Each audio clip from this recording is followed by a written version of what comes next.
Hello everyone, आप देख रहे हैं ऑल स्टडी इजली चैनल। आज हम पढ़ेंगे मोस्ट इम्पॉर्टेंट क्वेश्चन जो हमेशा एग्जाम में आता है। तो देखिए, मैं आपको पेपर में भी दिखा देती हूँ।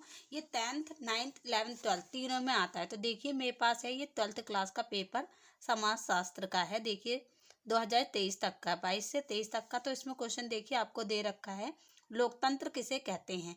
और ये आपका 2 नंबर का क्वेश्चन है। ये सारे 1-1 नंबर के हैं, ये 2 नंबर का क्वेश्चन है। तो चलिए आज हम इसको समझते हैं। आपको रटना नहीं है, समझना है। ठीक है बच्चों। तो देखिए, लोकतंत्र किसे कहते हैं। देखिए, पहले आप लोकतंत्र का मतलब समझे कि लोकतंत्र आखिर है क्या, कैसे मिलकर बना है, किससे मिलकर बना है। ठीक है, लोकतंत्र शब्द 2 शब्दों से मिलकर बना है। लोकतंत्र क्या है, 2 शब्दों से मिलकर बना है। पहला है लोक। लोक यानी कि जनता, लोग। लोक का मतलब क्या है, लोग यानी कि जनता, प्लस तंत्र। तंत्र मतलब क्या होता है, शासन। ठीक है, तंत्र में क्या होता है, शासन, यानी लोगों का शासन। ठीक है ना।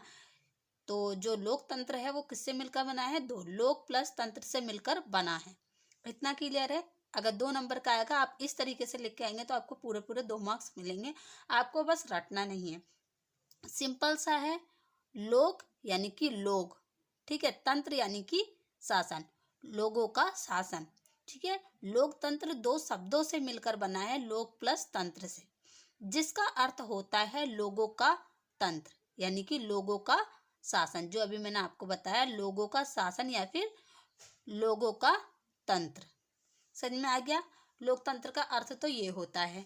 अब देखिए, इसकी परिभाषा क्या लिखेंगे, 1 नंबर में आता है। तो देखिए, परिभाषा ये है लोकतंत्र की, जनता द्वारा जनता के लिए जनता का शासन है। लोकतंत्र क्या है, जनता द्वारा जनता के लिए जनता का शासन है, वही आपका लोकतंत्र कहलाता है। अभी आपको समझ में नहीं आया होगा। देखिए, जनता द्वारा यानी कि लोगों के द्वारा, ठीक है ना। जनता यानी कि लोगों के द्वारा, जनता के लिए यानी लोगों के लिए, हम लोगों के लिए। ठीक है, जनता का शासन है। जनता का शासन यानी कि हम लोग चुनते हैं, एक प्रतिनिधित्व चुनते हैं। यानी कि जैसे कि आपने देखा होगा, अभी चुनाव आने वाले हैं, ठीक है ना। तो प्रधानमंत्री कौन बनेगा, तो कौन चुनता है, जनता द्वारा चुना जाता है। ठीक है ना, हम लोगों द्वारा। जनता के लिए, किसके लिए चुना जाता है, हमारे लिए, कि वो एक कानून बनाएगा। ठीक है, जनता का शासन यानी कि हम लोगों का जो चुनाव होता है वो सिर्फ और सिर्फ एक व्यक्ति को जाता है। यानी कि मान लीजिए 5 व्यक्ति खड़े हैं, तो उनमें से सबसे बढ़िया व्यक्ति कौन होगा, जो आगे जाके हम जनताओं की मदद करेगा। प्रधानमंत्री हैं जो, हमने उनको चुना, नरेंद्र मोदी जी को चुना हमने। ठीक है, अब फिर से होगा चुनाव, तो उसमें फिर लोग आएंगे, तो उसमें हम लोग ही तो चुनेंगे, हम जनता ही तो चुनी जाएगी कि अब अगला प्रधानमंत्री कौन बनना चाहिए।